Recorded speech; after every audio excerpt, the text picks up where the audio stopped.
Shalom Aleichem, meu irmão e minha irmã, como vão vocês? Que Hashem vos abençoe em nome de Yeshua. Hoje nós estamos aqui para falarmos sobre a Parashá Vaikra, que é a primeira Parashá do livro que nós conhecemos como Levítico. Essa Parashá, ela abrange os sacrifícios, que nós conhecemos como Korbanot.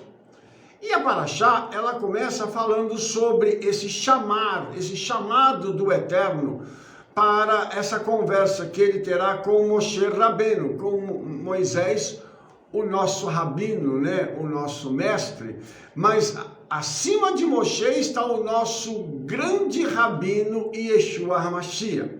Então, o texto da Torá hoje começa assim: e chamou o Eterno a Moshe e falou com ele na tenda da congregação, dizendo. Essa palavra, então, chamar, ela vem do verbo karan, que significa uma chamada, uma convocação.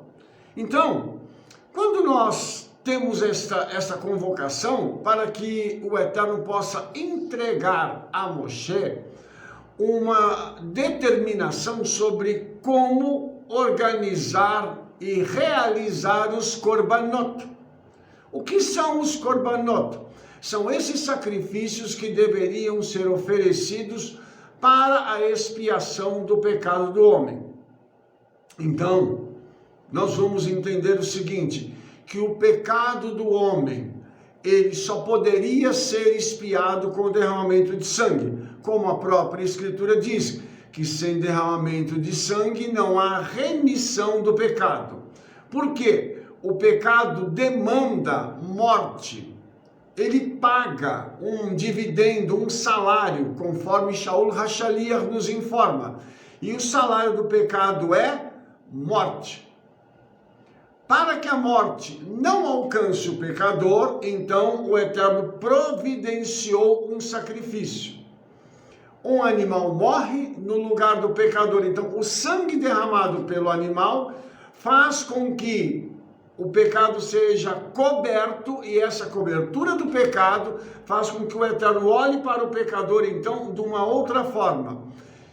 Quando o Eterno olha para a pessoa, através do sangue do animal, ele entende que um inocente morreu no lugar daquele pecador. Aquele homem que pecou, agora não precisará morrer, porque o inocente já morreu no lugar dele.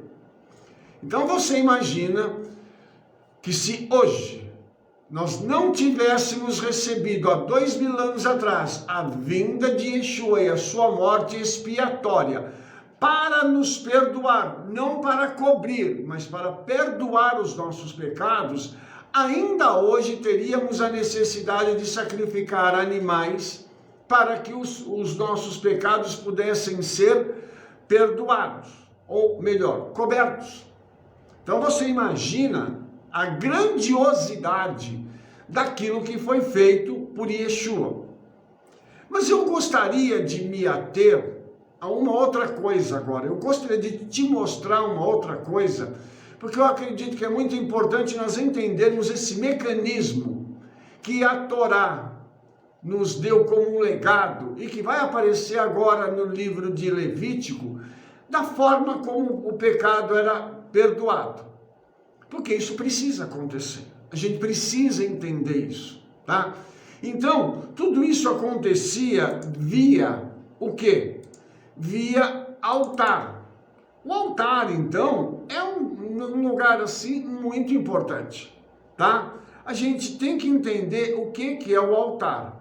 E aí, irmãos, a gente vai precisar agora caminhar nessa direção para a gente ver o seguinte: quem fez o altar? Qual foi o motivo desses altares terem feitos?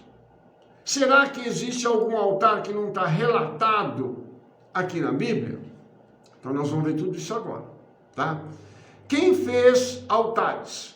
A Torá nos relata que 7 homens fizeram altares com as suas devidas funções. Quem foi o primeiro a fazer um altar? A tradição judaica diz que foi Adão. E por que ele fez um altar? Porque ele entendeu que ele precisava pedir perdão ao Eterno pela sua transgressão. Então, Adão, ele falou assim: eu vou demonstrar o meu arrependimento ao Eterno pelo pecado que eu cometi. Como é que eu vou demonstrar esse arrependimento? Então ele recebeu uma instrução na eternidade de que ele deveria fazer um altar e oferecer um animal kasher no altar. Tá? Que animal foi esse? Segundo a tradição, foi um boi. Ok? Então esse foi o primeiro corban que foi oferecido. E esse corban, que vem, a palavra corban vem do verbo karab, que significa aproximar-se, chocar-se, tinha a função de fazer com que Adão pudesse se reaproximar do Eterno após ter pecado e ser expulso do Gan Eden. Então agora, ele não tem mais o contato direto, agora o seu contato ele é indireto. E isso custa algo para Adão, porque ele perde a conexão que ele tinha com o Eterno. E isso é muito interessante, porque fala para a gente sobre a necessidade que nós temos de não perdermos a conexão. Eu vou usar uma ilustração aqui para você, que eu acredito que você vai compreender melhor. Você está conectado à sua internet, você está fazendo um trabalho muito importante e você precisa daqueles dados para que o seu trabalho possa ser entregue, porque você tem um tempo para entregar aquilo. E de repente a conexão cai. E você fica sem a sua internet. Como é que você faz? Você simplesmente não faz, porque não há o que fazer. Porque perdeu-se a conexão. Você precisa agora esperar até que o provedor da sua internet possa te devolver a conexão. Porque aconteceu algum problema ou físico ou de programa dentro do provedor e ele precisa resolver esse problema para que você tenha sua conexão restabelecida. Adão fez com que houvesse um problema dele com o Eterno. Ele quebra a conexão. Agora não foi o provedor, foi o usuário que quebrou a conexão. O provedor, ele gostaria de manter a conexão, mas o usuário, que é Adão, quebrou a conexão. Então, o que o Eterno vai fazer? Eu vou providenciar para você um meio de você se reconectar comigo, porque o problema não está na fonte, está no usuário. Então o usuário agora precisa fazer algo para ele poder fazer com que essa conexão seja refeita. E isso acontece através do corban, o animal que morre no lugar de, para que a conexão que foi interrompida pelo pecado seja coberta, e essa conexão coberta agora permita que o fluxo seja retomado. Para você poder ter a dimensão disso, a importância do nosso contato com o Senhor, ela é tão grande, que sem essa conexão com o Senhor, nós não temos como continuar vivendo. Entenda, se o Eterno pegar a vida de qualquer ser humano e fizer assim, chega, acabou. Em fração de segundos a nossa vida se vai. Por quê? Porque o Eterno desejou aquilo. E se eu e você não estivermos com as nossas conexões refeitas, reparadas e prontas, sabe o que vai acontecer? Quando nós formos tomados desse mundo, nós podemos ter um destino muito desagradável. Por isso é fundamental mantermos a conexão. E o Eterno fez algo espetacular, ele enviou Yeshua. Então hoje eu não preciso matar o animal para manter a conexão. Eu preciso pedir perdão para Yeshua, ok? Para que a minha conexão continue sempre fluindo, o meu canal de comunicação com o Olam Rabá, com o mundo vindouro, vai estar sempre aberto, desde que eu, usuário, mantenha a conexão com a fonte Yeshua, ok? Deixa eu só caminhar um pouquinho mais, falar dos demais, para você entender que eu quero chegar num outro ponto, de algo que não está relatado aqui de forma direta, mas sim de forma indireta. O segundo altar, ele foi erguido por Hevel, que é Abel. Quando ele oferece o seu melhor cordeiro sobre o Misbeach, que é o altar, que isso então deixa o Eterno alegre, o sacrifício dele, a oferta dele foi aceita. Por quê? Porque ele imitou seu pai. Por que a oferta de Caim não foi aceita? Porque Caim quis levar ao altar algo que não tinha sangue, algo que não poderia expiar o pecado. Ao melhor do fruto da terra. Ele vai expiar pecado? Não. Então não leva. Por que eu vou levar o melhor fruto da terra se ele não expia pecado? O problema, eu não estou fazendo uma celebração. Eu não estou celebrando o início ou o final da colheita para levar as frutas, o fruto da terra. Eu estou aqui num propósito de pedir perdão ao Hakadosh Baruch Hu. O que eu tenho que levar para ele? Um animal, kasher, para expiação do pecado. Entendeu? Então, esse princípio, ele precisa ser obedecido. Quando um princípio é quebrado, o Eterno não aceita. E o Eterno trata, irmãos, com princípios. Por quê? Cada um dos princípios estabelecidos pelo Eterno, ele é sempre duradouro. Ele não é um princípio que foi estabelecido lá e não se encaixa aqui.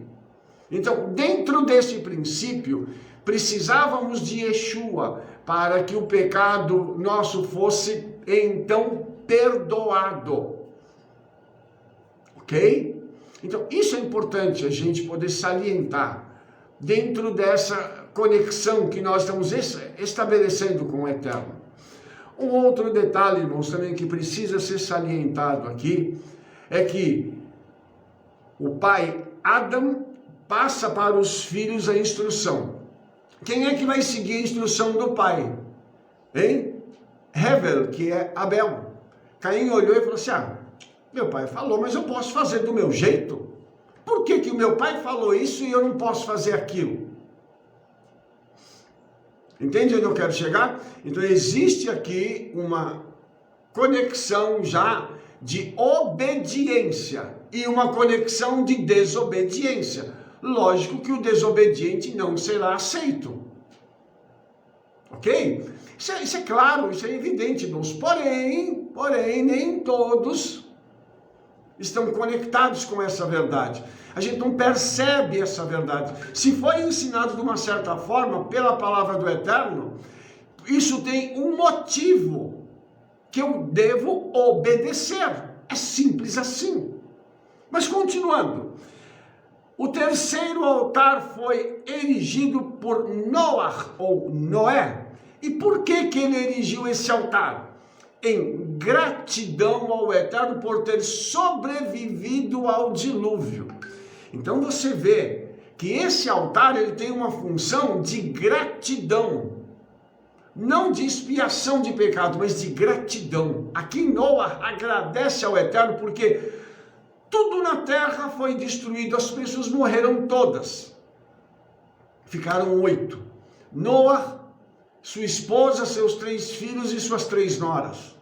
O resto do mundo acabou. A gratidão de Noah é muito grande. Por ele ter sido escolhido junto com sua família, para que a terra fosse repovoada através dele. É um privilégio único. Uma família ser escolhida para tal.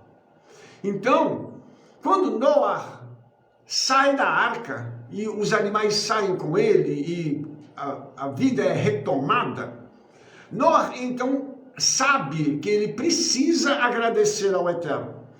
Então, nós vamos ter momentos, irmãos, em que nós vamos ter que levar uma oferta ao Eterno de gratidão, pela bondade, pelo amor, pela misericórdia dele em nossas vidas.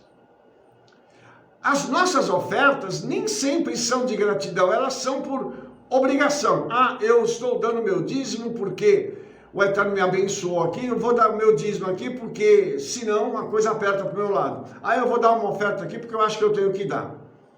A kavaná, a intenção de coração tem que ser outra.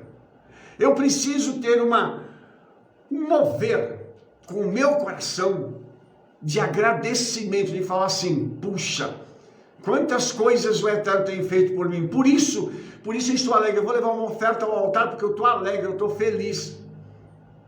Shaul, ele diz, Elohim ama quem dá com alegria. E aqui, irmãos, cabe um comentário de um paralelo entre a forma como nós ofertamos e como os nossos irmãos africanos ofertam. Não sei se você já viu uma igreja na África no momento da oferta. É uma coisa assim, é maravilhosa. Os irmãos vão levar as ofertas dançando, e as ofertas deles são pequenas.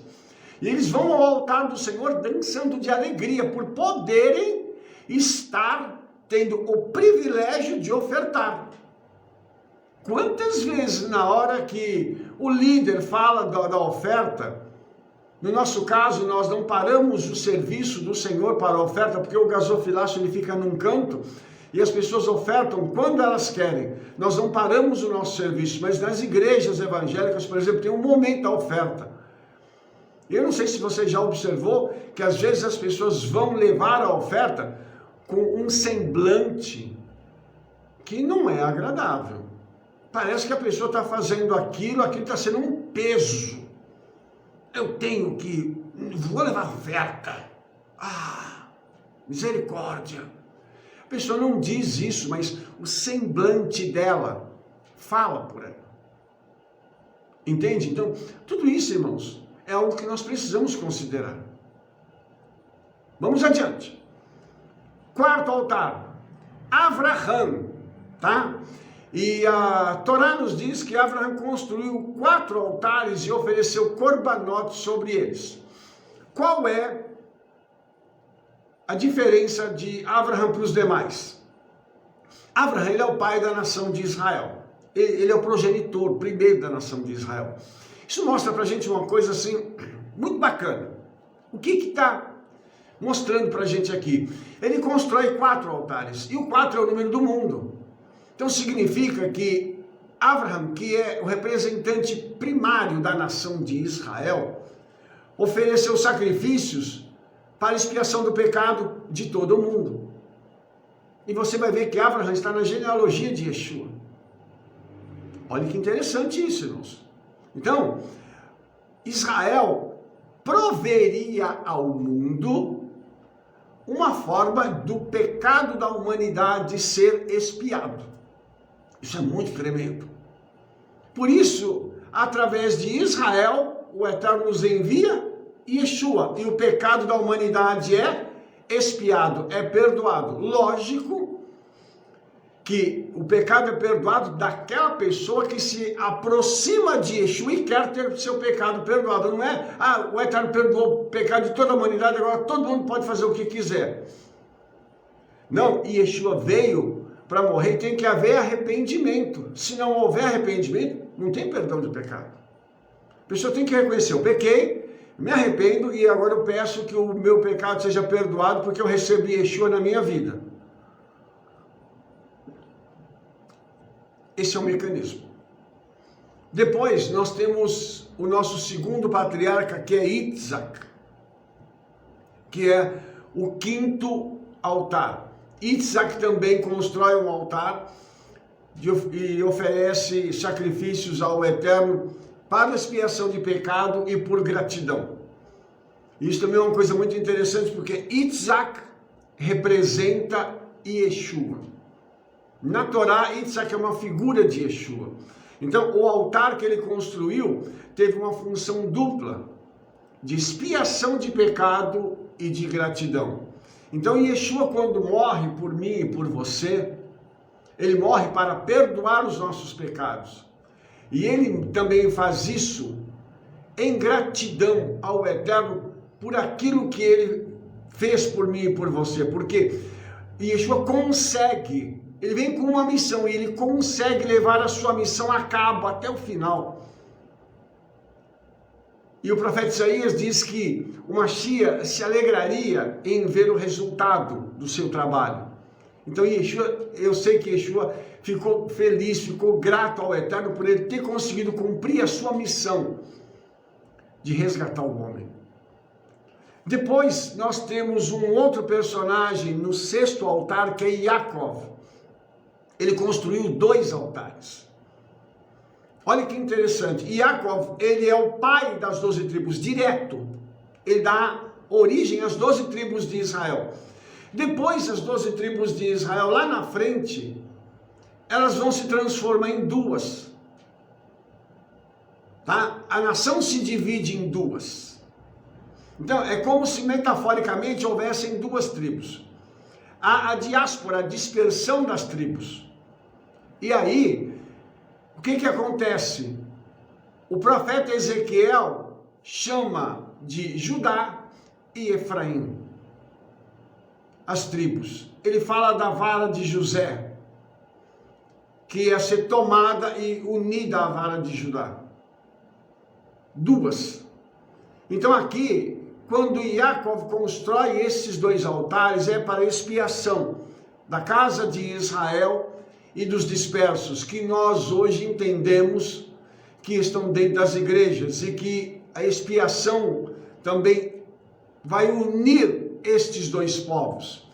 Shaul fala sobre isso em Romanos capítulo 11, da reconexão de Israel e dos dispersos, que são os judeus messiânicos, as igrejas evangélicas e etc. Então aqui esses 2 altares, eles também têm essa conexão profética apontando para o futuro. Depois nós temos o 7º altar, ou a 7ª ocorrência do altar, que foi construído por Moshe, né? Sob a liderança de Moshe, o altar foi construído e depois agora ele traz as instruções para que os sacrifícios sejam oferecidos. Então, estes 7 altares aqui, eles apontam para a plenitude de algo que aconteceria. Eles apontam para algo futuro. Porém, eu falei para você que teria acontecido algo antes de Adão, que não está registrado de forma direta na Torá e nem nas Escrituras, mas sim de forma indireta. Houve um 8º altar que foi construído. E eu quero mostrar isso para você agora. Lá em Apocalipse, capítulo 13, verso 8, está falando sobre um evento que acontece, que é a adoração da besta, do falso profeta e de todos aqueles que são contrários ao Eterno. Diz assim: e adoraram-na todos os que habitam sobre a terra, esses cujos nomes não estão escritos no livro da vida do Cordeiro, que foi morto desde a fundação do mundo. O Cordeiro foi morto desde a fundação do mundo. Então, como é que é isso? Então teve um altar antes do mundo ser mundo, em que o Cordeiro foi morto para que houvesse a redenção do homem. Então, como que nós entendemos isso, irmãos? Nós sabemos que o Eterno já havia visto o que iria acontecer no futuro. Porque o Eterno, ele é o futuro, ele não está no futuro, ele é o futuro. Porque o nome dele é Reir, Asher é Reir, eu serei o que serei, eu me torno aquilo que me torno. Em hebraico é o passado, o presente e o futuro. Então, se o Eterno deu o livro de Apocalipse para nós, e Yeshua arrebata Yohanan e ele vê o futuro, isso significa que o futuro lá já aconteceu. Para nós ainda não, mas lá para o Eterno, para Yeshua, já aconteceu. Então isso significa que quando Yeshua foi enviado para nós, ele já tinha sido morto antes da fundação do mundo, para que houvesse a redenção. Então a redenção ela não é um acidente de percurso, ela é algo que o Eterno viu que aconteceria, ele já falou com Yeshua, você vai ter que ir, você vai ter que se tornar homem, para que a humanidade que nós vamos criar seja redimida. Então, olha só que coisa tremenda. É isso aqui, irmãos.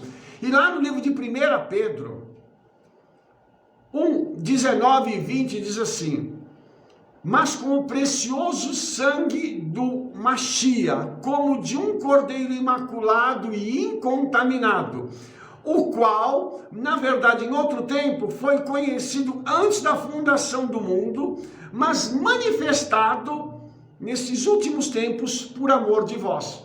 Ou seja, aquilo que aconteceu com Yeshua já havia sido programado, mas foi manifestado, foi trazido à existência, ao nosso conhecimento, num tempo propício. Yeshua não apareceu em qualquer tempo. Ele veio em um tempo exato para cumprir o cronograma do Eterno para a redenção, o passo a passo. Então, olha só que coisa tremenda essa, irmãos, esse 8º altar que foi erigido antes de todas as coisas na eternidade. O 8, ele está ligado ao sobrenatural, ao recomeço. Olha só que coisa tremenda, me arrepia só de pensar que Yeshua veio com uma função sobrenatural de resgate, de fazer com que eu e você pudéssemos voltar a ter acesso ao mundo sobrenatural, ao mundo da eternidade. Esse acesso foi vedado ao homem pelo pecado, mas Yeshua vem e quebra, e desfaz a barreira, e aquilo que impedia o acesso, Yeshua desfez e disse assim: conexão refeita, entra, tem acesso a mim, tem acesso ao Pai, eu vou deixar aqui o Ruach HaKodesh para vocês, e vocês podem já estar se reconectando comigo. E mais, Shaul, né, diz assim, Efésios 1:4, como também nos elegeu nele antes da fundação do mundo, para que fôssemos santos e irrepreensíveis diante dele em amor. Fica aparecendo essa palavra elegeu, que ele escolheu. Não, ele conheceu antes, a mim e a você, antes da fundação do mundo. Ele já sabia que antes do mundo ser mundo, eu e você seríamos dele, seríamos servos de Yeshua, trabalharíamos na obra, seríamos pessoas cheias do Ruach HaKodesh, com o mover do Espírito Santo em nós, para trazer redenção, salvação, vida eterna para as pessoas através da palavra, que nós seríamos vasos de cura, de libertação. Tudo isso ele já sabia, antes da fundação do mundo. Eu e você fomos escolhidos, porque ele sabia que eu e você nos curvaríamos e receberíamos Yeshua. Uau, coisa tremenda, irmãos. Privilégio nosso, podemos entender que num determinado momento da nossa vida nós demos uma guinada de 180 graus. Eu não quero mais aquele caminho, agora eu quero aquele que está me conduzindo à eternidade. Aleluia. Oh, coisa maravilhosa, irmãos. Esse 8º altar fez toda a diferença.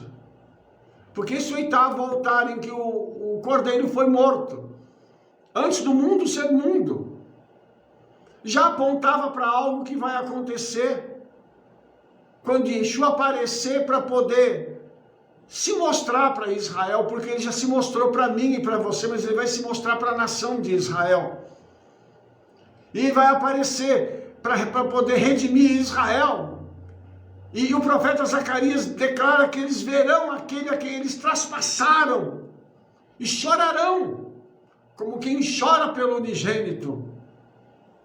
Essa coisa, irmãos, É que eu e você precisamos entender, por isso a gente precisa ficar firme, porque o futuro vai falar quem é quem. E eu e você fomos separados por causa do sangue de Yeshua.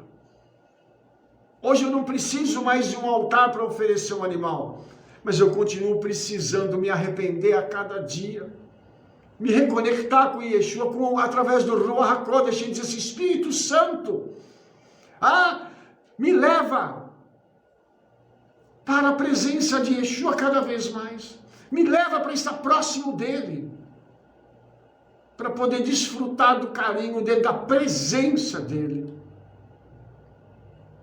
Porque vai chegar um momento, irmãos, em que nós não estaremos mais aqui. E nós estaremos para sempre com o Senhor. Que não tarde esse momento e que eu e você possamos estar preparados para esse grande dia que virá. Em nome de Yeshua. Amém? Se você gostou desse vídeo, dê um like aí, favorite, clique no sininho para você receber todas as nossas recomendações e fale para as pessoas do trabalho que nós estamos fazendo. Espalhe esse vídeo para todos aqueles que você conhece.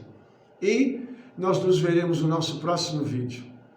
Que Hashem, o Hakadosh Baruch Hu, vos abençoe em nome de Yeshua. Shalom, shalom.